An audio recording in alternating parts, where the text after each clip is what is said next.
سوليوك حموشي. مع العلم أننا إلا جينا نشوفوا الاشتغالات ديال عبد اللطيف الحموشي على المستوى ديال مديرية العام الأمن الوطني ونقابة الشرف الوطني، راه ما تحتاجش أسرة تقول لها لا، راه كتهضر عليه ولا كدافع عليه ولا. راه ماشي أنا، شكون أنا؟ واش أنا هو فرنسا ولا أنا هو قطر؟ وما فيها باس نيت نعطيك واحد الريزومي على هاد المسيره هذه الامنيه في المغرب باش تفهم. راه كنقولها دائما، راه كاين فرق ما بين واحد الحقبه اللي كنتو في لاكارت ناسيونال ما عارفين شكون اللي كيسيني لكم، وليتو اليوم عارفين شكون اللي كيسيني لكم. اجي نشوفوا هاد الناس هادو ونبداو بعبد اللطيف الحموشي، نشوفوا غير السي في ديالو، كنامنوا بالكفاءه. هاد الضربات اللي كيتضرب في شخصو اجي نحلوا السي في ديالو. هاد المسيره الامنيه ديالو وغادي ندوزو عليهم كاملين. ملي كتشوف ان هاد السيد هذا خدا الديستي في ديسمبر 2005، والدي جي سي ان اللي هي المديريه العامه للامن الوطني اللي هي البوليس في مايو 2015. 2007 راه كان كيقود فريق داخل الجهاز ديال الامن الداخلي باقي ما عندوش 40 عام. وملي خدا المديريه العامه للامن الوطني اللي هي الدي جي سي ان، العدد ديالها زاد غير من عنده من 46 عنصر، 46000 في 2007 الى 79830 في 2023.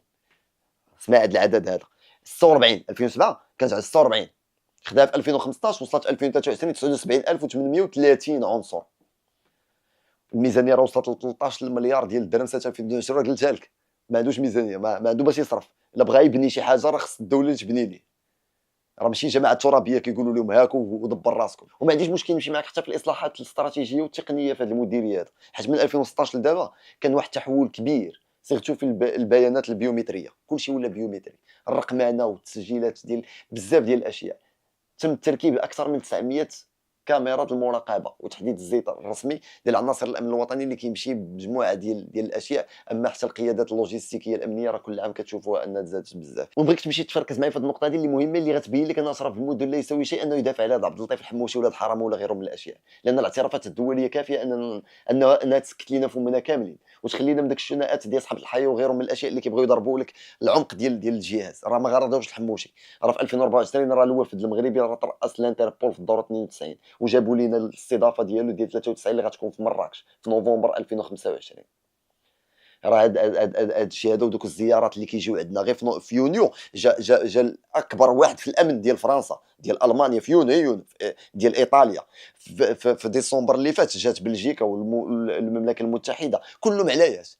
راه من اجل المكافحه ديال الارهاب، التعاون الامني من اجل مكافحه الارهاب، وكذلك الجريمه العابره للحدود. اما الا جينا نهضروا على التوشيحات والاخر، راه كاين وسام من درجه الضابط في 2011 عطاه ليه جلاله الملك محمد السادس، وسام بالجوق الشرفي ديال فرنسا في 2016، وسام من اسبانيا الصليبي الشرفي بتميز احمر كاع اللي هو من اعظم الاوسمه اللي كاينين في اسبانيا في سنه 2014، والصليب الاكبر وسام الاستحقاق للحرس المدني في 2019. بلا ما نهضروا على 2025 اللي تسلم فيها وسام في تونس ديال نايف للامن العربي الدرجه الاولى خلال الدوره 42 ديال مجالس الوزراء الداخليه العرب.